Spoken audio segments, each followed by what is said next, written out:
Well, welcome to 284 Media's Just for the Record. I am your host, Kamal Haynes, and today I will be interviewing a man of many titles. Well, he is Mr. Ronnie W. Skelton, chairman of the Progressive Virgin Islands Movement Political Party, and former Deputy Chief Minister, Minister of Finance, Minister for Health and Social Development, and a prominent businessman in the British Virgin Islands. Well, on today's episode, we will be asking Mr. Skelton some of the tough questions that we believe you, the viewers, want the answers to. We get to those questions right after a quick commercial break.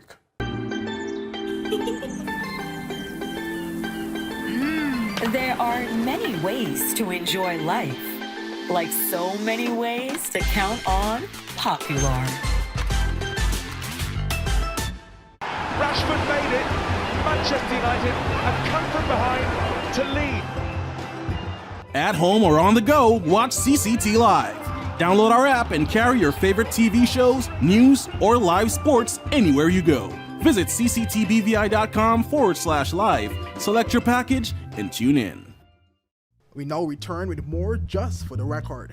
Welcome back, viewers. As mentioned prior to the break, joining me on Just for the Record is a man who served in a number of very important political positions in the past, including Deputy Chief Minister, Minister of Finance, Minister for Health and Social Development, and he is also a prominent businessman and chairman of the Progressive Virgin Islands Movement Political Party, Mr. Ronnie W. Skelton. Welcome, Mr. Skelton, and thank you for joining us. And thanks for having me, Kamal. Well, let's get straight to business. I want to start by firstly asking you to just walk me through your academic training and professional career. That's a long time, Kamal, but I'll try. I graduated from the BBI High School, now the Elmhurst South High School. Worked for the government for 2 years and then went to get a scholarship. Not a scholarship, I get a loan from a bank, and I went to the University of the Virgin Islands. And I transferred from there to Tuskegee Institute, now Tuskegee University in Alabama, where I graduated with high honors with a degree in electrical engineering. And I came back. I did a year of postgraduate studies, and then I came back to the BVI. I was, like I tell everybody, I was trained to be a nuclear engineer. But when I recognized that it was not important to live in the BVI at that point in time, I came back home, and because I wanted to help my country to advance, because back then, there was not many people in the country with college degrees, especially local people. I came back, worked for the BVI Electricity Corporation, and when they identified me as one of the persons who could manage the electricity, and then I went for further studies in both in the United States, England, and the University of Singapore, where I did a top management executive program. And I came back home and I managed the Electricity Corporation for a number of years. Retired in 1998, and then next year went into politics. Okay, and why did you first, you said you retired in 98, but then you got into politics. Why politics? I retired from the BVI Electricity Corporation. We celebrated the Age Lively Star birthday yesterday as a national holiday. And he was one of the persons who used to really talk to us about the country and where the country needs to go. We need people to build the country. And because of that, we a group of us saw that we need to give more back to our country, because we had the skill sets to do more for our country. So we got involved in politics in 1999, and I think since then we tried to build up the country and make the country, everybody to be proud of our little country. And we were very, very proud around the globe about this little country called the British Virgin Islands. And I was proud of that at that point in time. Okay. Why should the people of the territory elect you, Mr. Skelton? The country is in a bad space right now. We have the threat of the British government suspending provision, ministerial provision in our constitution. And there are a number of people out there who feels that I have the skill set, the demeanor to really sit with the British government and don't allow this to happen in our country, because this will be bad for generations to come. You know, the next set of elected officials will have it more difficult if we don't at least arrest this problem now and rescue the country from these situations. And that's why they should elect me. I have the skill set, I have the background, the knowledge, and I am still a young person. You know, so I am willing to give my few more years to my country to see if I can help my country to get out of the situation it's in right now. Remember that, you know, 1967, it may sound long to you, but it's very short. We didn't have ministerial government. We didn't have us electing our representatives to do what needs to be done in the country. And since 67 till now, you know, even in the early 70s, and in the late 60s, we didn't have comprehensive education like they had in all the other Caribbean islands. So we have comprehensive high school education for everybody of school age thing in this country. Those things mean something. We didn't have proper healthcare system. You know, we have those stuff now and we need to maintain them, because every time there is constitutional advancement in our country where you give the elected officials more authority, the country does well, economically, socially, politically, it does well. Yes, with everything there are problems, and we have problems right now. And I think I can help solve those problems. You mentioned your skill set, your expertise. What about that differs from what your opponents can also bring to the House of Assembly? What can you bring to the House of Assembly that they cannot? I can bring a sense of getting people together to do what's good and right for our country. I think that's the skill set that we need right now, that all of us as belongers, BV Islanders, residents, whatever, to get together to build our country and put a lot of our differences aside. And I think I have the skill set to be able to do that. Okay, so now more than ever, there is a focus on transparency and good governance in the Virgin Islands. Why should voters trust you to deliver in those areas? Because I have been that in the past. I've been that in the present.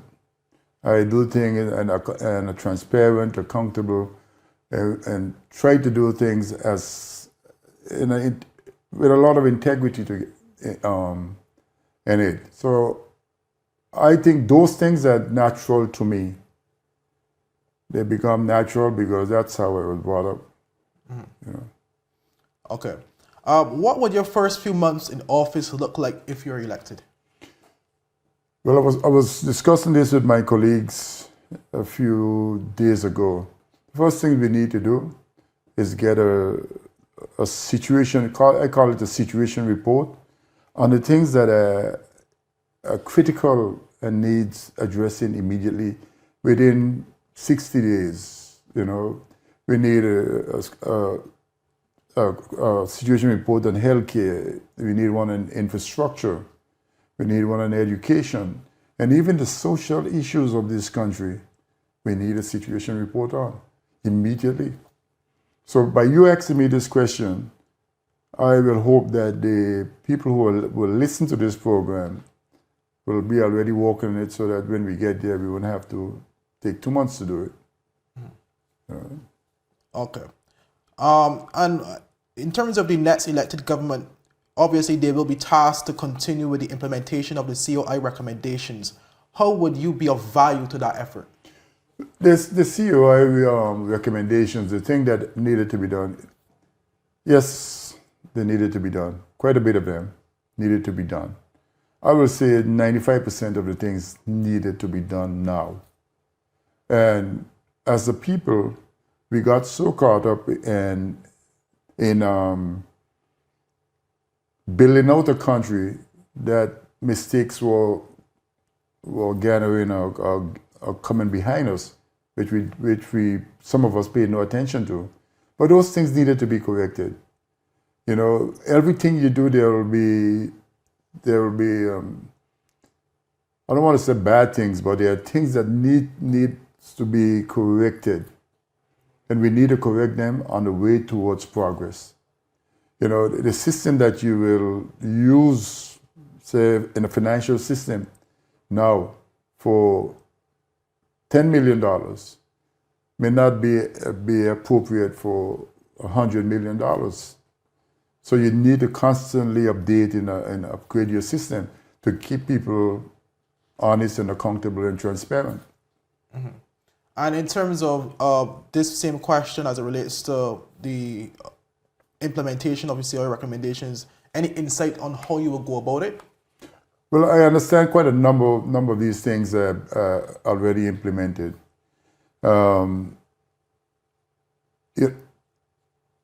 Based on my reading of it, a lot of it is just amending legislation, amending standing orders, amending bylaws, and other pieces of legal documents.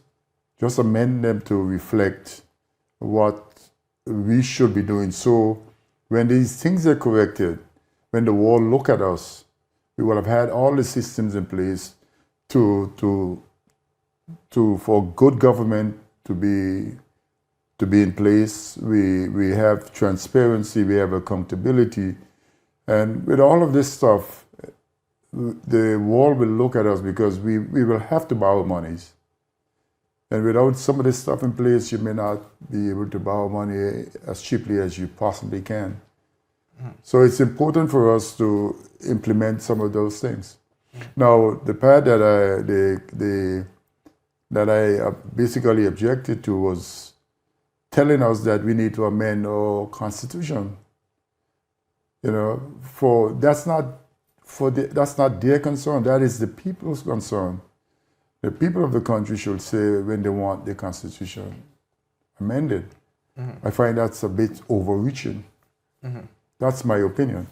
Okay. Yeah. And speaking on the amendment of or amending the constitution, we obviously know that the BVA is presently in the middle of a constitutional review. Yes. You did mention as it pertains to if you are elected, the first 60 days will be to deal with some of the most pivotal issues or pivotal stuff that needs to be done. Will that, in terms of the constitutional review, will that be a part of it as well? We'll be right back with more Just for the Record after this short break.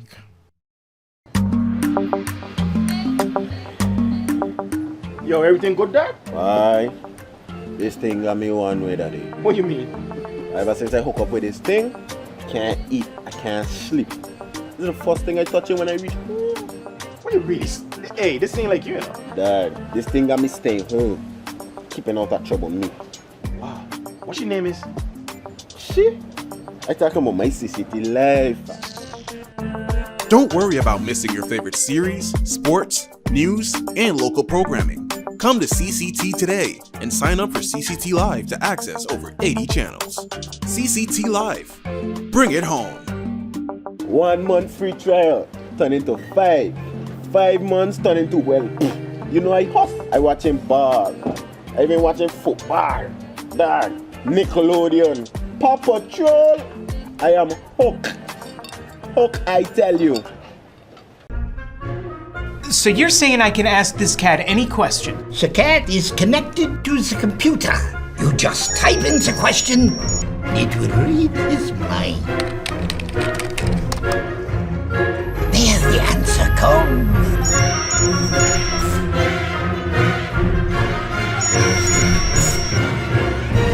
You're the man! I've been looking for this for weeks. We now return with more Just for the Record. Okay. Yeah. And speaking on the amendment of or amending the constitution, we obviously know that the BVA is presently in the middle of a constitutional review. Yes. You did mention as it pertains to if you are elected, the first 60 days will be to deal with some of the most pivotal issues or pivotal stuff that needs to be done. Will that, in terms of the constitutional review, will that be a part of it as well? Well, I was a member of the Constitution Review Committee. I resigned recently, and the report is expected sometime around the end of this year. Sure, when we elected, and we will have to go over it and along with the committee and see what are the pressing issues that people are talking about and needs to be in the Constitution.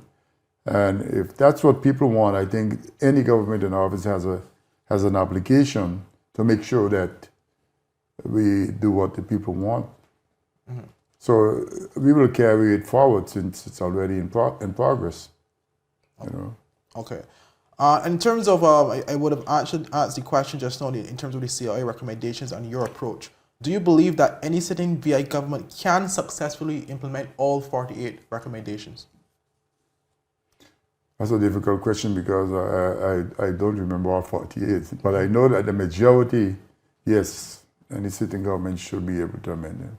Mm-hmm. And you believe once you are elected, you can follow suit within ensuring that the ones that haven't been implemented as yet are implemented then? Yeah, yes, will be implemented. I will make sure that those things are done, and where we have a little disagreement, I'm sure we can work it out. Mm-hmm. The British government and us. What is your take on the registers of interest? We do know that as part of one of the main recommendations that they want that needs addressing according to the COI report. What is your stance on that? I have no objection. I believe if you get into public life, you should not go there to enrich yourself and your family. I believe that everything that I have, I don't mind registering it and make it open as possible.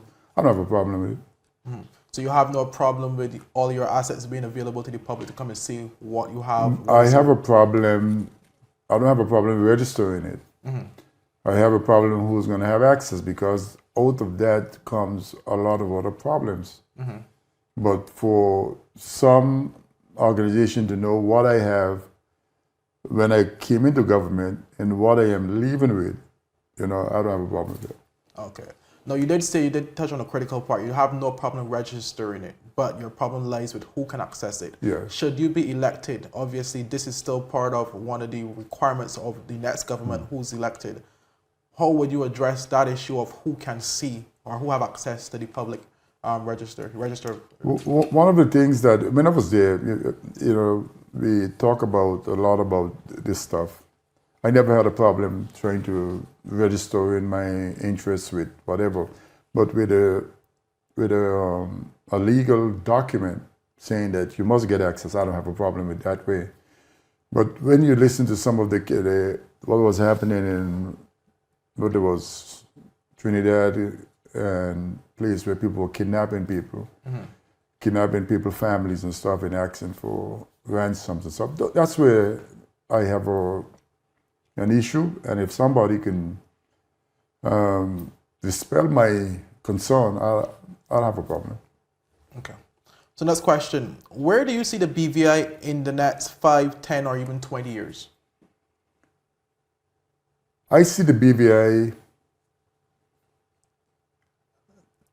a very high-tech kind of place, because most of our kids who are going to school and who are in primary and high school today, they're all into technology. And as a people, as a government and a people, we need to make sure that we attract some of these international organizations that can do high-tech stuff onto our shows. So, they come, they do high-tech stuff, and they can go to the beaches, and, increase tourism, everything will be an increase. I see the BVI as one of those enlightened societies, if we can just get over some of this stuff, where people will want to come to live again. Because, we were a small country, and we had 105 different nationality people living here. Well, a little country, and we were a small country, and around the globe, everybody knows. Yes, the criminal element in the world use some of our facilities for the wrong reason, to do illegal activities. Yes, that is, where there is opportunities, criminal elements will take advantage of it. So that's what is our concern today in the financial services. We have been fighting in financial services for the last 20, 25 years to make sure that all jurisdiction remain clean and so forth and so on. And anyone who wants to have any legal enforcement powers that needs access to information that is in financial services, that they can get it. So if we continue, and as the world turns and more of the developed countries around the globe looking for their tax income, because that's one of the major problems, because people are hiding their tax monies away in different jurisdictions. Now, whether that is good for us or probably not, but we are not for people doing wrong things with our jurisdiction. And it's important for us to get that clean up, and attract, the Googles of the world, so to speak, onto our shows. And to do that, you have to give something to get something. And the next generation, like yourself and others, need to understand that where the world is going, and try to at least get some of the world on your shows. Okay. I see there's a highly enlightened a place where people can retire easily, and healthcare and education is some of the number one issues that people will feel comfortable coming here. Before I came out of government, the last time we almost had people doing kidney transplanted peoples. You see, because we have a problem where we have a number of people on dialysis needing kidneys, and we were trying to get people to donate kidneys. To have a drive where people will be comfortable donating their organs. It's something that is not natural to us, but those are the things we were trying to do when we were there. And if, to make sure that people don't have to leave our shows to go to any place to do simple procedures. So we were building out the hospital for that to happen after I was fired. I don't know what happened after. But those are things that, if you get our public facilities up to world class, so to speak, medical tourism becomes a natural. People come here to do procedures, you make monies and all sorts of stuff. It's the last time I understand, it was $100 billion business. And we have the physical facilities. Now we need just the resources, the human and the technical people to make it happen. Yeah. Okay. My next question, we do know of collective responsibility in the House of Assembly, especially with a sitting government. What's the time you disagree with a decision that was made in the House of Assembly, and why? One of the things I tell you that I have a skill set to do things, make people get together. One of it, I never had a major disagreement in the House of Assembly, because before it gets there are these informal meetings, which the Premier or the Chief Minister at the time will call. And that's where I voice my concern. So a lot of time it never gets there. For example, if this bill that they brought before the House, the police bill, now there's no question that even if I was on the government side, that it would have been able to come to the House with some of the provisions, because it's really, it's a front on human rights and people's right to be private. So it will have never got to the House in that form. Mm-hmm. If I was in the opposition, they would have it in the, the informal meetings, will have been addressed. Okay. I don't believe in insulting you, embarrassing you, because it doesn't, to build relationships is a different thing. If I embarrass you, what relationship I could build with you? So it's a matter of getting people to understand that these things can't move to the next level before they're corrected. Okay. Okay, my next question. What are your views on same-sex marriage? I told people the last thing they had, I told them I leave it for the professionals. Did you ask my personal view? Or your personal view? My personal view is I grew up in a Christian faith, married between a man and a woman, right? But we are dealing with, as elected officials, if elected, I am not just dealing my personal view. My personal view is that people should not steal. But they do steal, right? So there are things in place to deal with them. For same-sex marriages, you need the society in which I live to be able to say, yes, it should happen, no, it should not happen. And as an administrating authority in the government, then I must make a decision whether I want to continue being a member of the government or follow the majority of people. And that's why I answer the way I did. In other words, let the professionals educate me on what needs to happen. Because I am not there representing myself. I'm representing the people. Okay. Yeah. So my next question, I know you are a former Minister for Health. Do you see the current situation at the Popwood Pond waste management site as a threat to the health of residents in the surrounding districts? Can I tell you yes? But that will not be that'll be the easy answer. It is a threat to health. Open burning of any garbage or anything it's something that was outlawed, and it's a known fact that you burn toxic material, it goes into the atmosphere.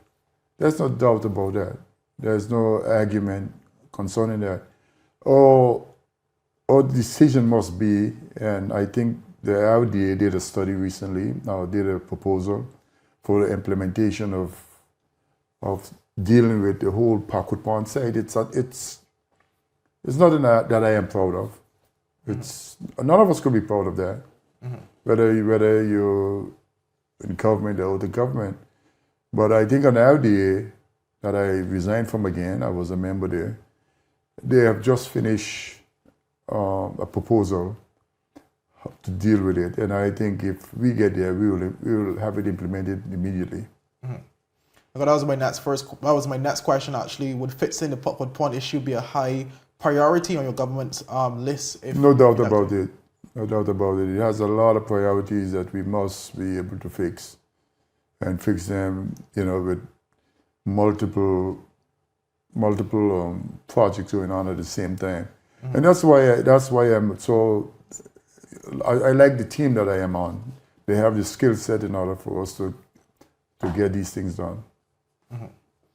Okay, my next question is on the roadways across the territory. The roadways have been described as being amongst the worst in the world. What are your thoughts on the BVI roads? We need to fix our roads, period. It's easy to say that. But I remember back in when I was the Minister of Finance, we resurfaced the road from, I think it was Jean Hill. Don't quote me on the beginning, but I know all the way to the Beef Island Bridge. All the way it was, and everybody was saying they were nylon roads. Everyone was happy. We do have a problem that today the utilities dig the roads up every time you put them down because there are things under the road. The LDA now has another good track record of fixing some of this stuff. They just finished fixing the Fishbury Road, which I'm sure you drove on a couple of times, no? Several times. Okay. They fixed some road across the hill to put in retaining walls and so. They have the skill set immediately to start fixing some of this stuff. So we need to fix the main thoroughfare from east end to west end. Needs to be fixed. Not neglecting that the other roads in other places need to be maintained. They need to be maintained and be more durable, not a lot of potholes. And then after you finish fixing the main thoroughfare, you start fixing all the villages and all that kind of stuff. From Antigata to Drossmandex they need to be fixed. So in other words, based off your response, this will also be a priority on your list? It will. It is one of those things that we intend to address immediately. And based off your response as well, I assume it seems that you have a strategic plan ahead to address such an issue. Yes, because I came out of RDA and I know the skill set is there to get us moving quickly. Okay. Next, I want to speak to you about the sewage crisis in the BVI. What are your views on the current sewage issues in the BVI? The sewage need, every government gets in there and talk about fixing. And we did some substantial work when I was in the last government. We allowed the sewage treatment plant at Board Point. And then the hurricane came and I don't know what happened. I really don't know what is the present situation at Board Point. And that will be subject to the social status report I'm talking about. How do we get it back up and running, what we need to do, what it's going to cost us, and stop pumping sewage into the raw sewage into the waters of the BVI. Eastern Long, which is one of the biggest communities, there you can see that there is a problem up there. We need to get a treatment plant in the area to solve that problem as quickly as possible. And we need to stop talking about some of this stuff. We need to just have them done. Because there were many studies that were done. They're on the shelves, that we just need to pull them off the shelf and have it done. So in other words, you believe once you are elected that you can solve this sewage crisis once and for all? How do you intend to do that? I don't think I can it's to solve 100%. Well, 100% is always ideal, but I think we can make a significant improvement to the sewage system. Significant. And that would be something territory-wide, because we do know there are a number of all areas. over the country there are problems. That's why I tell you 100% might be a little too much. But the main thing, the Eastern Land here, even in Washington, seem to have an issue. Again, it's one of those things we need to work together instead of be fighting each other on every step of the way. Work together to get these basic stuff. They're basic for any society. Things like, I jumped from there into like a public library where modern, I'm not talking about the old time, just books and stuff, but a modern public library with an archive that you as a reporter will be able to go into it and do your research about us, about the BVI. And so you can, I guess, I don't want to use the word talk more intelligently, but you understand what I'm trying to say. That you have the information, that you can do what needs to be done to educate those who come in behind you. And so they could understand where we as a people, where we came from, where we need to go, and where they need to be 10, 15, 20 years down the road. Another important topic is the subject matter of agriculture in the BVI. How do you view agriculture in the British Virgin Islands? We'll be right back with more Just for the Record after this short break. Yep, that's me. You're probably wondering how I got here. My name is Kamal Haynes. Most of you know me from 284 News, but now you get to see me in a different light on my very own show called Health is Wealth. We have Joel Turnbull. I don't want you to arch your back when you're pulling down. Milton McLean. First of all, right, your footwork. Stephen Payne. That was a 9 out of 10. I know you got the service down pat. Steve Augustine. You did a pretty hard workout today, so And perhaps as you can see, it's actually you're impacting feeling my it. Alonzo Boynes, Taekwondo. Adam Murrows, I'll speak as if you're an absolute beginner. I am an absolute beginner. You are an absolute beginner. and Seth Graham. It bites. It will bite. Get your water, get your fruits and veggies, and experience a wealth of knowledge about getting healthy.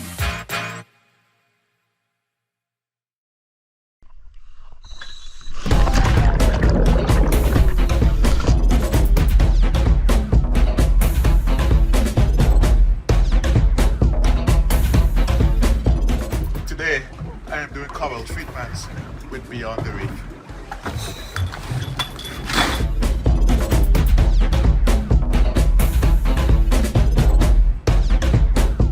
Today, we are doing shark research. So today, we are doing whale research with Beyond the Reef. And wherever I go, I take CCT with me because my life is unlimited.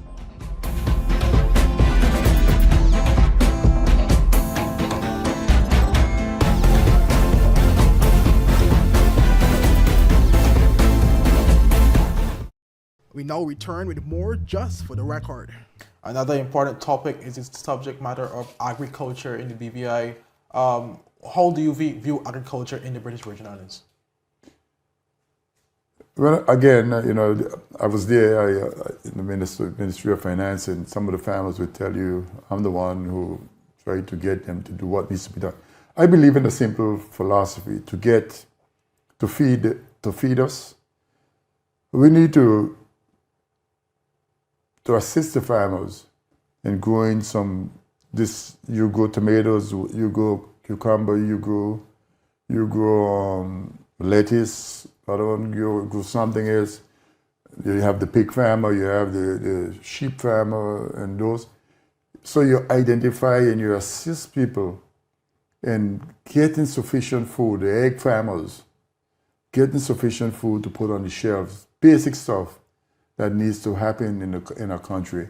And I believe it needs a lot of flat land, but the hydroponics stuff and the greenhouse stuff, that's where we need to carry it. We started off, but it never got off the ground. But we need to start producing more of what we need. We need to be able to give the farmers water to make sure that they can grow their crop, whether it's dry weather or wet weather. This country doesn't have a lot of topsoil, so it dries out easily. When it rains, it comes dry and it comes brown easily. You need to be able to get the ground aquifer to the farmers so that they can grow the things necessary. And we need to set up, we had the fisheries. We probably need to set up call it a co-op, where we buy all the products so that they can go back and do what needs to be done. Those who want to go to the market, they can do that. But in other words, they will come and the supermarkets and so forth will buy from central location. My next question would have been on fisheries that you just touched on. We spoke on agriculture just now. Now, what is your take and your thoughts on the current fisheries situation in the British Virgin Islands? We have a lot of fishermen, and they do collect a lot of fish, and I am the beneficiary of some of these fishermen, right? But we had a place where we used to buy out whatever they bring, so they could encourage them to do more, and more people used to go to the fisheries. And whether it should be owned by government or it should be privatized and owned by a corporation or a statutory something, we need to do that so instead of the fisherman having to go and sell his fish along the road, he can come to there and sell his fish and collect his monies and go and buy his gas and his whatever and go back out and catch more fish. We need to take it to the other level where we probably got trawlers, but we need all people to be able to sign on to these stuff, and we must invest in it if we want to make fishing something that is great here. And I think it can be done. Some of this stuff can be done. They're not difficult stuff to do at all. Yes, you may fail, but it doesn't mean that you should stop trying. And I believe the fisherman, situation, I am proud of some of these guys who are basically doing exactly what I am talking about on their own, buying the fish from the fisherman and getting them cleaned up and stuff and selling them to restaurants, hotels, and even private people.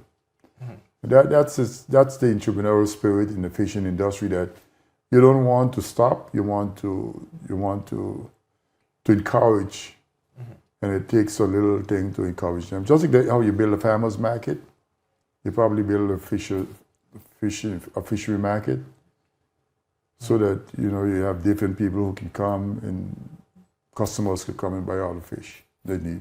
Okay. I want to turn to another critical issue in the territory right now, that of the NHI. What is your talk on the current situation at the NHI? Well, my problem is I don't know what is the exact problem. That I don't know, and I must be honest with you. But I can tell you how the NHI was envisioned. It wasn't done. I was the Minister of Health, responsible for its implementation. But the NHI was studied by the economic unit of the University of the West Indies for about 5 years. Been studying, coming, doing studies after studies after study, and trying to get the optimum solution to financing the health needs of this country. And it took about 5 years before it was implemented, after many, many discussions, debate, and sessions with them. We finally came to the conclusion that it's needed because healthcare costs were spiraling out of control. And the people who were suffering the most were the people at the lower end of this spectrum. And you can't build a country where you and I are doing well, and a large percentage of your population is not doing well. So the whole system was based on a solidarity basis, where everybody contribute to the healthcare system, the poor and the rich, once you're walking. And it was implemented, and when it was implemented, one of the things that the studies showed that a lot of diseases was caused by through the mouth. So they make it affordable for everyone to go to the dentist within a period of time. And it worked. And people who didn't used to go to the dentist went to the dentist, and they realized that dentistry is not that difficult thing where you get scared when you hear you got to go to the dentist. And it worked. The system was supposed to be, after about a couple of years, 2-3 years, was supposed to be readjusted, so you will pay a little more when you go to the dentist than before, because now you have done the basics. So now it's just maintenance. And the other side of the coin was the government was responsible for a large portion of it, of the NHI financing, which is because everyone over 65 in this country can go to the hospital and get medical attention free. All school-age children, all. The police officers, prison officers, and a lot more. I think I might miss a few. All of these go to the healthcare system free. So the decision was made that the government contribution will be made for those people. And if I have to guess, that portion is not being paid. Or all of it is not being paid. So the system, we develop a holistic, comprehensive healthcare system where we build the main hospital here in Tortola.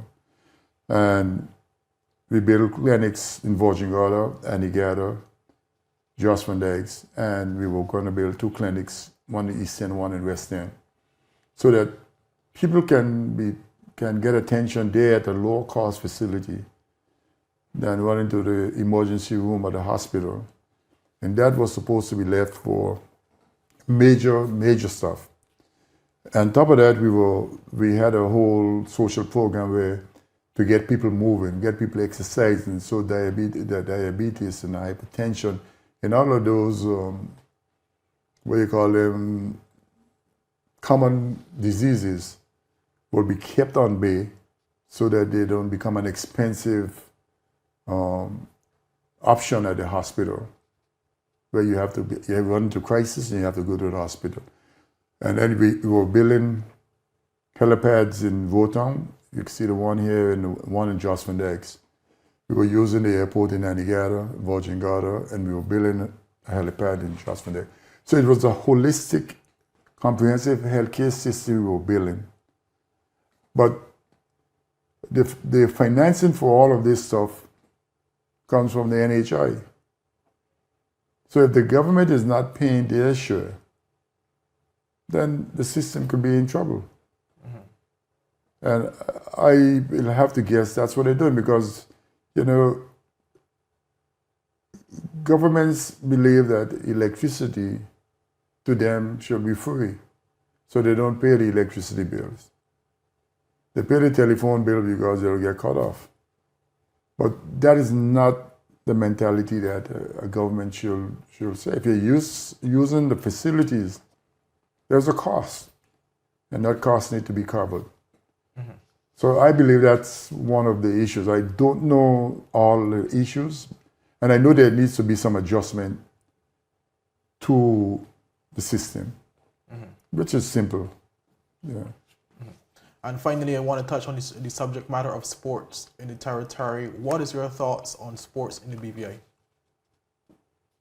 I don't know if you know, I was not a bad sport person. Basketball, volleyball, softball. I played a few cricket games, but it was too long. The game was too long, and you go back, you get 0, and you head for the benches. But sport is again, we have been on the world stage with sports. I have a niece. Matter of fact, 2 of them who compete in the Olympics.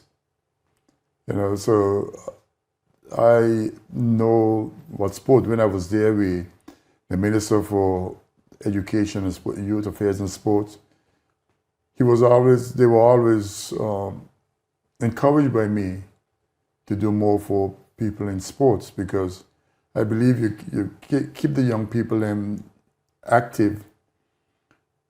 It has a health component to it. They stay healthy, they don't go to the hospital. You don't have to spend healthcare monies on them, but sports can really put, again, BVI on the map. And we have been doing extremely well in sports.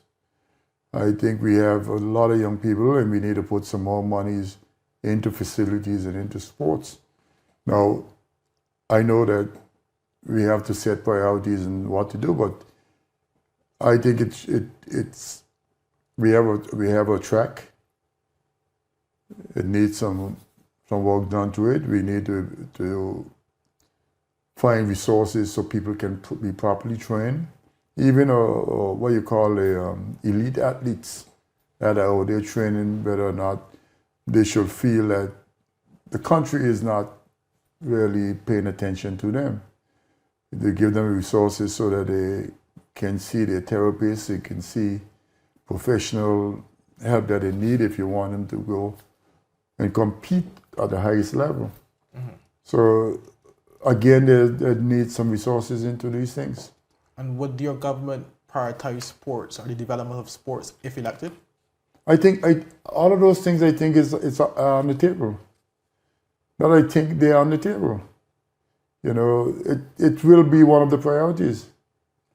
But there was some stuff that you have to address immediately and before. But we need to maintain some of this stuff so that later on, when we fix whatever we're fixing here, we can bump these stuff up and make them, they come closer to the number one priority. But I think, you know, they will continue to get resources from us, because if you look at what happened to the, I'm sure you saw the district allocation report that came out. You know, a lot of millions of dollars. It's easy. It's easy to finance some of the sporting things that are needed. You know, and it is the football. The football thing up in East End, you know, that can attract, you can gain a lot of money from tourism just by making sports a priority here, where you have the facilities, let us use them. We had a basketball gym that we built. A few NBA players came by and helped us. You know, we can create sport tourism in this country. In the summer, where the college basketball players look in a place to play sports, you have a facility. Is it good enough? Let us market it and see what happens. You know, and I think, like I said, one of my skill set is to get people to do the best they can do and bring the best out of people. You will never know how far you can go unless somebody pushing you. You know, and I think that's one of my skill set, that I can get people to really make a difference. You know, I can go there and do it myself. Get the people, the professional people who know what they're doing, to guide me here along the way. And I think it can be done. Okay, well, I'd like to end on that note for today's episode of that. Just for the record, thank you, Mr. Skelton, for your time. I really appreciate it. Thank you. Well, until next time, I'm Kamal Haynes. Hope you enjoy the content. Bye-bye.